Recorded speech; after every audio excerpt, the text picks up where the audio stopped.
अस्सलामुअलैकुम, मैं हूं अमन साद। आप देख रहे हैं अमन का बावर्ची खाना यूट्यूब चैनल। मुझे उम्मीद है आप सब लोग खैरियत से होंगे। अल्लाह हम सब के खानों में बरकत दे। और आज मैं आप लोगों के लिए कोकोनट केक की रेसिपी लेकर आई हूं, जिसमें छोटी छोटी सी टिप्स भी आज मैं आप लोगों के साथ इस रेसिपी में शेयर करूंगी। सबसे पहले मैंने रूम टेम्परेचर बटर लिया है। पहले से ही मैंने इसको फ्रिज से निकाल के बाहर रख दिया था ताकि इसकी ठंडक मुकम्मल तौर पर ख़त्म हो जाए। 125 ग्राम बटर है ये। उसके बाद चीनी ली है 125 ग्राम। अगर कप में मेजर करेंगे तो आधा कप चीनी बनती है। ये बारीक चीनी है, आप लोग चाहें तो मोटी चीनी भी ले सकते हैं। बस उसको थोड़ी देर ज़्यादा बीट करना पड़ेगा। मैं बीटर से बीट करूँगी, आप लोग चाहें तो हाथ से भी मिक्स कर सकते हैं, फेंट सकते हैं, लेकिन बहुत टाइम लगेगा उसमें। स्पैचुला से मैंने पहले ही दोनों चीज़ों को मिक्स कर लिया था थोड़ा। उसके बाद मैंने बीटर चलाया है। तकरीबन 3 से 4 मिनट के लिए मैं इसमें बीटर चलाऊँगी और बीच में बीटर को रोक रोक के मैं स्पून से इसकी एजेस या इसके साइड साफ़ कर लूँगी ताकि सारी चीज़ें अच्छी तरह मिक्स हो सकें। 3 से 4 मिनट बीटर चलाने के बाद नॉर्मल स्पीड पे इसका कलर येलो से ऑफ वाइट हो जाएगा, थोड़ा सा वाइट की तरफ चला जाएगा। तो मैं इसमें 3 अंडे शामिल करूँगी एक एक करके। ये भी रूम टेम्परेचर पर ही हैं अंडे। एक अंडा डालूंगी, 1 मिनट के लिए बीट करूँगी, फिर दूसरा अंडा डाल के 1 मिनट के लिए, इसी तरीके से तीनों अंडे डाल के मैं 1-1 मिनट के लिए बीट करूँगी। सारी चीज़ें केक में नॉर्मल टेम्परेचर पे ही डालनी है। फ्रिज की रखी हुई कोई भी चीज़ नहीं डालनी। अगर फ्रिज में रखी हुई है तो पहले ही उसको निकाल के बाहर रख दें ताकि ठंडी कोई भी चीज़ ना जाए इसमें, वरना केक हार्ड हो जाएगा और हो सकता है कहीं से फूले केक और कहीं से ना फूले। इस तरीके से मैंने तीनों अंडे इसके अंदर शामिल कर दिए हैं। जब तक हम लिक्विड इंग्रेडिएंट्स डाल लें तब तक ही इस बैटर को मिक्स करना है या बीट करना है। अगर जब हम पाउडर इंग्रेडिएंट्स डालने लगेंगे उसके बाद इस मिक्सचर को बीट नहीं कर सकते वरना केक हार्ड हो जाएगा। उसके बाद मैंने इसके अंदर 1/4 चाय का चम्मच वैनिला एसेंस डाला है। तकरीबन 3 से 4 ड्रॉप्स डालने के बाद मैंने 2 मिनट मज़ीद इसको बीट कर लिया है। ये क्रीमी सा मिक्सचर बन गया है। तो इसमें पाउडर इंग्रेडिएंट्स डाल रही हूँ, मैंने बीटर हटा दिया है। 110 ग्राम मैदा लिया है मैंने इसके अंदर, और कप में मेजर करेंगे तो आधा कप और 3 खाने के चम्मच डाल देंगे उसमें, तो 110 ग्राम बन जाएगा। उसके बाद बेकिंग पाउडर लिया है 4 ग्राम यानी कि 1 चाय का चम्मच, और सूखा दूध लिया है 20 ग्राम 3.5 खाने के चम्मच, और पिसा हुआ खोपरा 30 ग्राम यानी कि 1/3 कप बनेगा।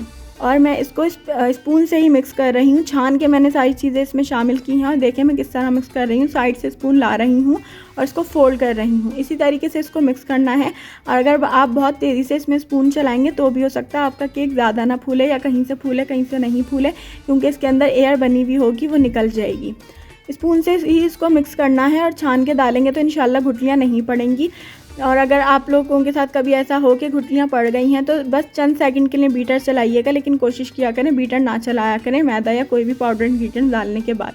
स्पून से मैंने इन सारी चीज़ों को मिक्स कर लिया है और अब मैं इसको पैन में डाल दूँगी।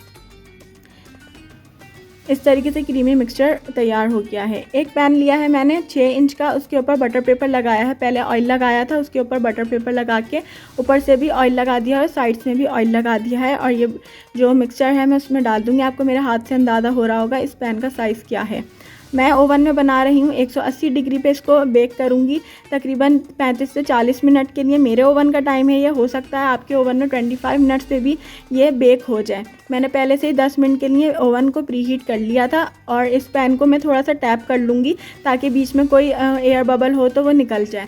उसके बाद मैं इसको बेक कर लूँगी। मैं ओवन में बेक कर रही हूँ, आप लोग चूल्हे पे भी बेक कर सकते हैं। तकरीबन 35 से 40 मिनट लगेंगे आपको चूल्हे पे बेक करने के लिए। एक बड़ा सा देगचा आप लोग चूल्हे पे रख दें तेज़ आंच पे 10 मिनट पहले ही। उसके बाद जब रैक रख दें अंदर उस चूल्हे के, मतलब उस देगचे के, उसके बाद ये पैन रख दें। जब पैन रख दें तो उसकी आँच जो है मीडियम टू लो कर दें और उसको 35 से 40 मिनट के लिए पका लें, आपका केक बन जाएगा।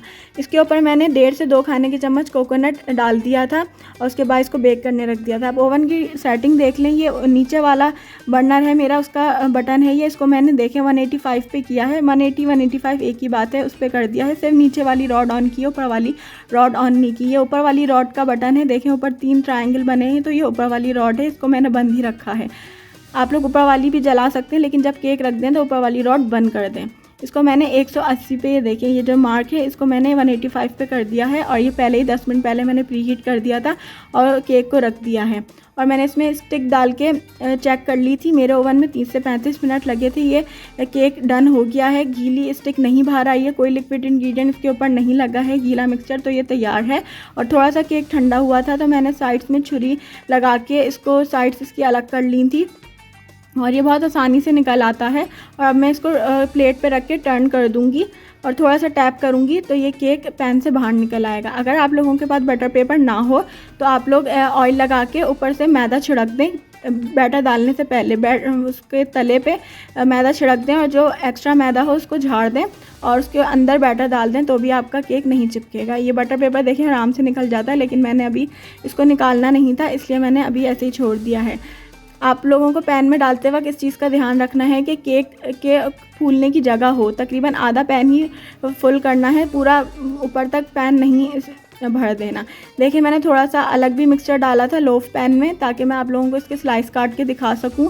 देखें कितना सॉफ्ट बना है, बहुत सॉफ्ट बनता है। ये बहुत नरम मुलायम और बहुत क्रीमी इसका मिक्सचर होता है जो हम तैयार करते हैं।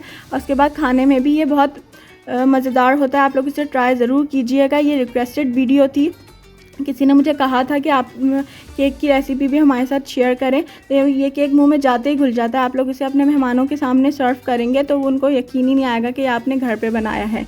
आप लोग इसे ट्राई करेंगे तो आपको पता लगेगा कि ये कितना सॉफ्ट और कितना अच्छा मज़ेदार केक बना है। आप लोगों की और भी कोई फरमाइश हो तो मुझे बताइएगा, मैं ज़रूर पूरी करूँगी। और कोई सवाल हो तो वो भी कमेंट सेक्शन में ज़रूर पूछिएगा। मुझे उम्मीद है आप लोगों को ये वीडियो पसंद आई होगी। आपके लाइक्स और कमेंट्स मेरे लिए बहुत इंपॉर्टेंट हैं, इससे मुझे और वीडियोस बनाने में मोटिवेशन मिलती है। अगर आपने अभी तक मेरा चैनल सब्सक्राइब नहीं किया है तो सब्सक्राइब कर लें, ताकि और आगे आने वाली वीडियोस का नोटिफिकेशन आपको वक्त पर मिलता रहे। Please do like, share and subscribe to my channel. फिर आऊँगी एक और अच्छी सी रेसिपी के साथ। टिल देन, अल्लाह हाफिज़।